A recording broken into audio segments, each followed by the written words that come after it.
Langsung mulai, Pak. Oke, halo, selamat sore teman-teman semuanya. Selamat sore Pak Dani.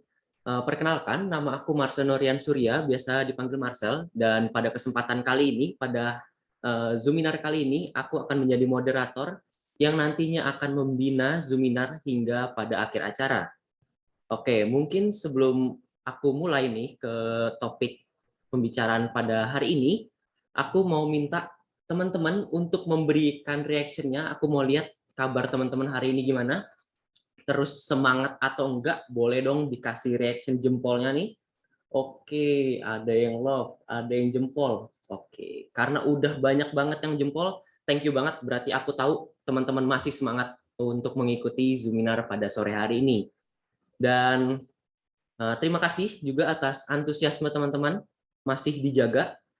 Aku senang banget jujur lihatnya. Dan tanpa berlama-lama lagi, aku langsung masuk aja ke slide selanjutnya. Dan di sini ada satu pertanyaan yang teman-teman harus jawab. Nah ini dia, di sini udah ada pertanyaannya. Kenal nggak dengan tokoh-tokoh ini? Kalau kenal boleh langsung aja di komen di chat Zoom-nya, biar aku tahu kira-kira siapa orang kelima ini gitu. Oke, tahu, kenal dong, kenal. Siapa nih kira-kira? Apakah Doni namanya? Nggak tahu ya. Oke, ada yang jawab Atta, ada yang jawab Aukeren, Just No Limit, Aukarin. Dan benar banget teman-teman, jawaban semua teman-teman di sini benar, nggak ada yang salah. Ada Atta, ada Raffi Ahmad, ada Aukarin, Just No Limit yang kemarin baru terkenal karena bikin konten sama si Skakol ya. Dan udah nggak usah dipertanyakan lagi seberapa terkenalnya mereka gitu. Dan ada satu pertanyaan lagi yang teman-teman harus jawab. Kira-kira apa yang kalian kagumi tentang mereka? Misalkan karirnya atau karakteristik mereka gimana gitu. Boleh dong ditulis sekali lagi nih. Oke. Ada yang jawab karir, determinasi, uang, betul, kerja keras. Kebanyakan uang ya, bener banget. Di sini jawaban teman-teman gak ada yang salah, betul semua. Aku setuju apa yang teman-teman sebutkan itu memang menggambarkan diri mereka ini. Dan pasti juga teman-teman bertanya nih, kenapa sih kok Marcel menanyakan hal-hal ini? Dan kalian pengen tahu, kepo banget nih kenapa? Dan ini ada hubungannya dengan apa yang nanti kita bahas bersama narasumber kece kita.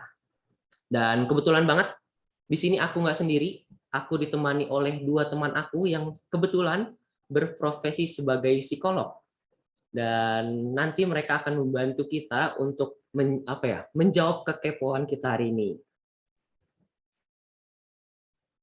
Nah, kebetulan banget udah datang juga dua psikolog keren kita ini. Dan boleh dong disapa dulu dong kakak-kakak nih teman-teman di sini biar tambah semangat. Halo semuanya. Halo, selamat sore teman-teman semua.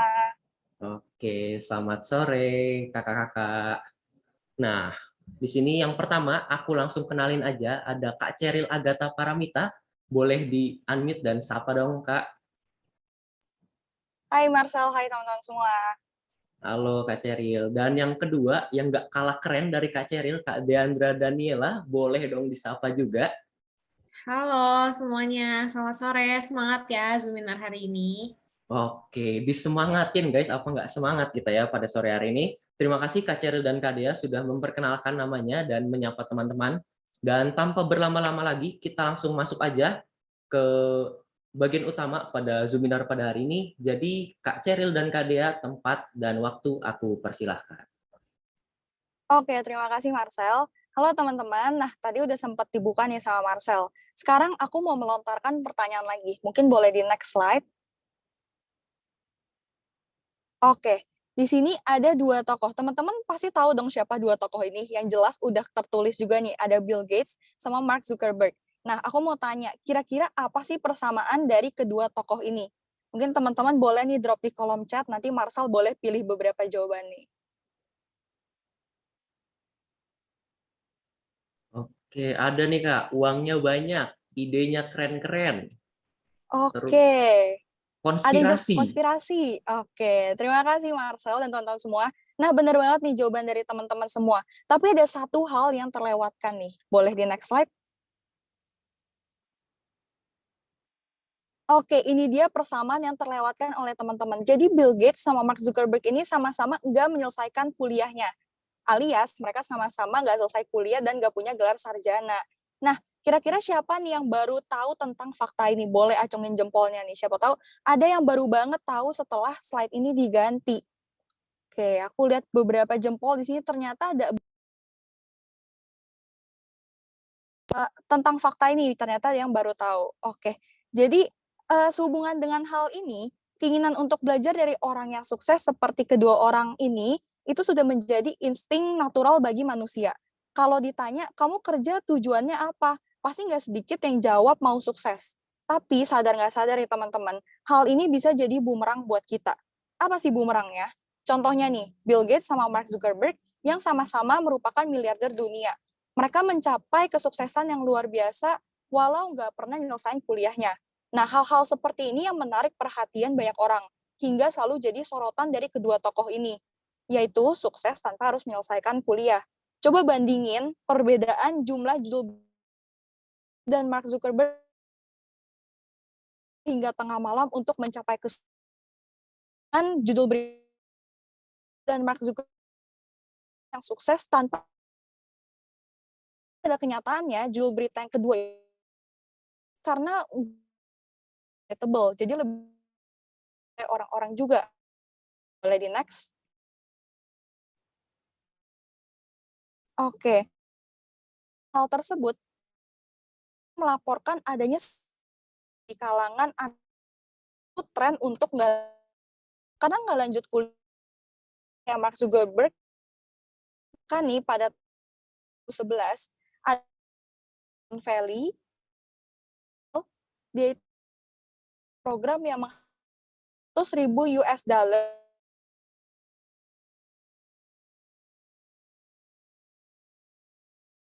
Oke, mungkin Kak Cheryl sedang berhalangan, bermasalah nih internetnya. Mungkin boleh dilanjut Kak Dea dulu.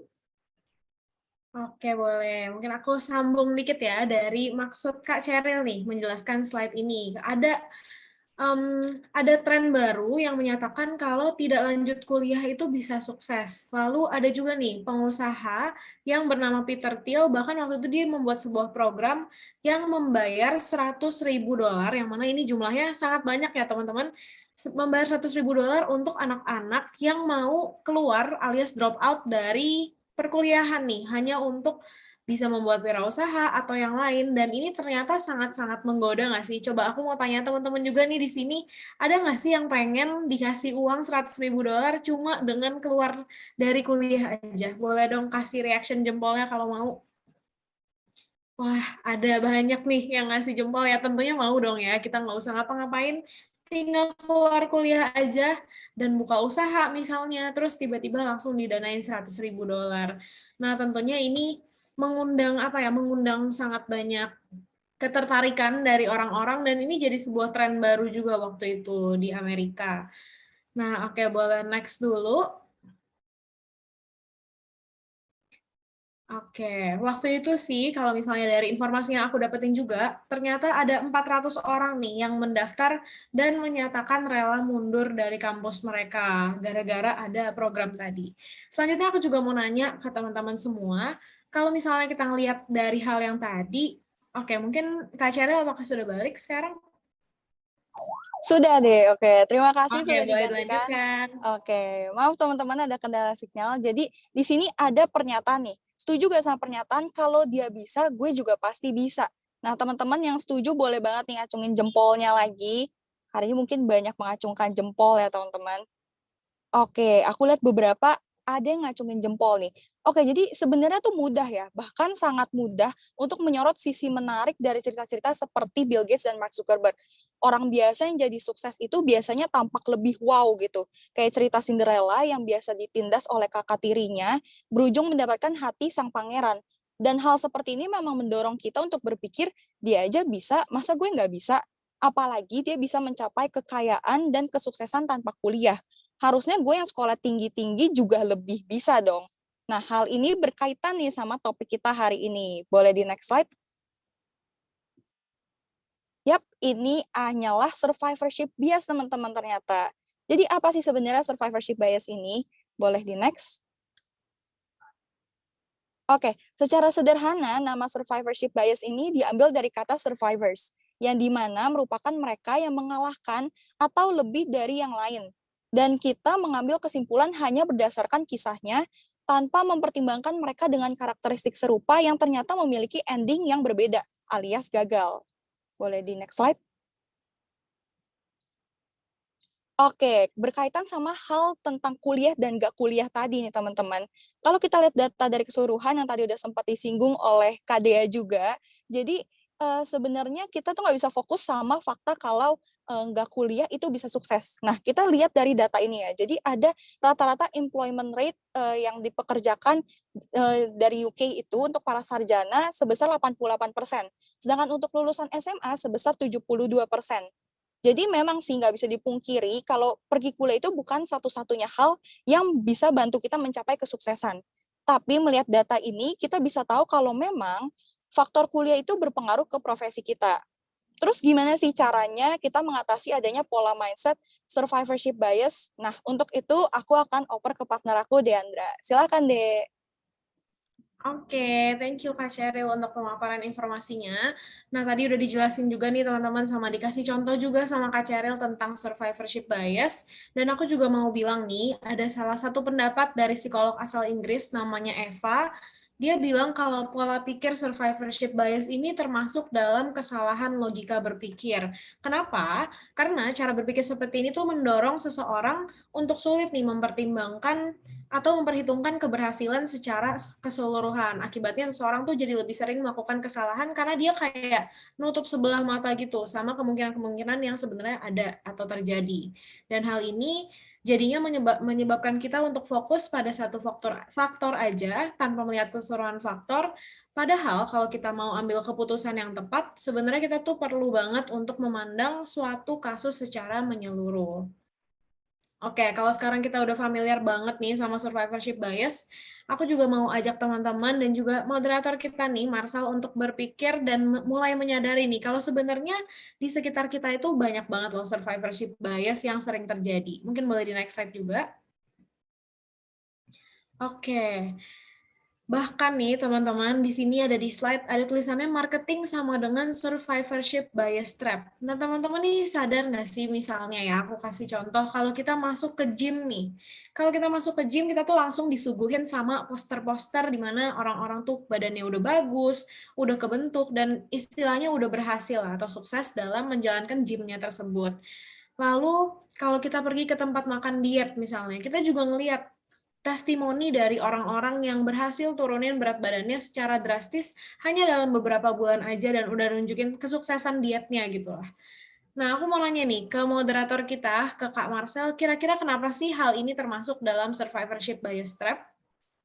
Oke, kalau menurut aku ya, semoga nggak salah, kalau ngelihat dari slide-nya, marketing sama dengan survivorship bias trap, aku setelah mendengar tadi penjelasannya setuju sih, karena gini, sebetulnya marketing kan emang diadakan untuk meningkatkan pembelian dan lain-lain kan, seperti tadi ada misalkan gym, posternya orang-orang badannya bagus, terus obat penurun diet biar dipasang posternya tuh orang-orang yang berhasil kayak body goals banget gitu. Aku ngerti itu buat meningkatkan penjualan mereka dan mungkin bisa memotivasi kita gitu. Tapi di balik itu pasti banyak juga orang-orang yang nggak terekspos progresnya gitu, kayak misalkan banyak orang yang gagal atau misalkan nggak mendapatkan tubuh ideal mereka. Pokoknya yang intinya nggak berhasil sama seperti yang mereka pasarkan gitu. Dan sebagai orang yang baru tahu nih ternyata ada loh terms untuk survivorship ini, survivorship bias, aku jadi mikir kita tuh sebetulnya harus pertimbangin dan pelajari faktor-faktor lainnya selain dari apa yang kita lihat. Jadi intinya kita tuh nggak boleh ngelihat dari satu sisi aja, melainkan berbagai sisi. Dan kita tuh harus tahu kenapa sih kok mereka bisa sukses dan kenapa ada kok yang bisa gagal gitu. Kalau aku nangkepnya gitu sih, Kak Dea. Wah, oke. Makasih Marcel untuk jawabannya. Kalau dari aku jawabannya itu benar banget juga sih. Aku setuju banget sama Marcel kalau kita tuh benar-benar harus ngelihat segala sesuatu dan mempertimbangkan kalau ada yang sukses dan ada yang gagal, dan nggak berhenti di situ aja, tapi kita harus pertimbangin juga nih apa faktor-faktor yang membuat seseorang sukses dan apa yang membuat faktor-faktor yang membuat seseorang jadi gagal. Kalau secara singkatnya sih kita harus lihat segala sesuatu tuh dari perspektif yang lebih banyak dan dari lebih luas gitu gambarannya. Oke, kalau gitu sekarang tanpa berlama-lama kita langsung aja masuk ke gimana sih cara kita untuk menghindari survivorship bias ini. Boleh di next slide. Oke, di sini aku dan Cheryl udah ringkas jadi 3 cara sederhana yang bisa teman-teman mulai praktekin biar bisa menghindari survivorship bias ini. Yang pertama, tentunya kita harus tanya dulu nih ke diri kita berulang-ulang kali. Jadi sebelum kita membuat keputusan, kita harus coba nih tanya ke diri kita sendiri, apakah ada hal yang belum kita pertimbangkan atau perhitungkan, atau udah semua nih. Jadi kalau misalnya kita masih ragu sama keputusan kita coba diam dulu, terus kita mulai pikirin lagi sampai benar-benar udah yakin sama keputusan yang kita ambil dan kita udah yakin kalau kita tuh udah benar-benar mempertimbangkan semuanya dari segala sisi. Dari sisi sukses, dari sisi gagal, semuanya udah kita list down gitu. Yang kedua, kita harus cari tahu penyebab kegagalan orang lain. Ini sebenarnya mirip sih sama contoh yang tadi aku tanyain ke Marcel tentang gym itu. Karena kalau misalnya kita cuma cari tahu cerita sukses orang aja, ini tuh jadi buat kita nggak realistis. Karena kita tuh jadi terlalu terpaku sama survivors-nya doang. Sama kayak definisi dari survivorship bias itu. Dan makanya dari itu sesekali kita harus coba nih untuk cari tahu cerita kegagalan yang dialami orang lain di bidang yang sama yang ingin kita tekuni. Dan dari sini juga, dari belajar tentang kegagalan orang lain, kita tuh jadi lebih banyak belajar dan bisa mencontoh nih kesalahan apa sih yang bisa yang udah pernah dia lakuin dan nggak bakal kita ulangin lagi, dan buat kita lebih waspada dengan kemungkinan buruk yang dapat terjadi. Untuk yang ketiga nih, kita juga harus selektif tentunya sama informasi yang kita terima. Ini merupakan salah satu langkah yang penting juga nih untuk menghindari survivorship bias, biar kita tuh harus memastikan informasi atau data yang kita terima ini berasal dari sumber yang resmi dan terpercaya tentunya. Hal ini akan memastikan keakuratan informasi yang kita dapatkan, dan jadinya kita tuh bisa lebih yakin sama bigger picture yang udah kita gambar dalam otak kita sendiri. Itu sih untuk ketiga tipsnya, semoga bisa diterapkan ya teman-teman. Kalau gitu langsung aja kita next ke next slide. Oke, untuk kesimpulannya, jadi pola pikir survivorship bias ini sebenarnya cenderung melihat keberhasilan dari satu sisi saja nih teman-teman. Dan hal ini menyebabkan sikap terlalu optimis tanpa mempertimbangkan kemungkinan lainnya. Itulah sebabnya pola pikir ini sebaiknya dihindari agar kita bisa mengambil keputusan secara lebih bijak. Oke, sekian untuk presentasi dari aku dan Cheryl kepada teman-teman. Semoga informasi yang kita bagikan di sini seputar survivorship bias bisa benar-benar berguna dan diterapkan, dan semoga nggak ada yang terjebak ya dalam survivorship bias ini. Sekian untuk Zoominarnya. Sekarang aku kembalikan kepada moderator kita, yaitu Musa. Oke, terima kasih Kak Dea dan Kak Cheryl. Bener banget tadi teman-teman. Kita harus tanamkan nih survivorship bias biar kita tidak tenggelam dalam pemikiran itu, dan kita tetap bisa menyalurkan apa yang kita inginkan tanpa harus terjebak dalam situasi tersebut. Dan semoga dari topik yang hari ini Kak Cheryl dan Kak Dea sampaikan, teman-teman bisa lebih aware lagi dan tahu cara mengatasi agar tidak tenggelam lebih dalam lagi. Untuk Kak Cheryl dan Kak Dea, terima kasih waktu pada sore hari ini sudah meluangkannya dan bisa sharing nih tentang survivorship bias pada hari ini. Dan aku, Marsenorian Surya, sebagai moderator pada hari ini, pamit undur diri, sampai berjumpa di kesempatan selanjutnya. Terima kasih dan selamat sore teman-teman. Oke, selamat sore. Terima kasih di ini.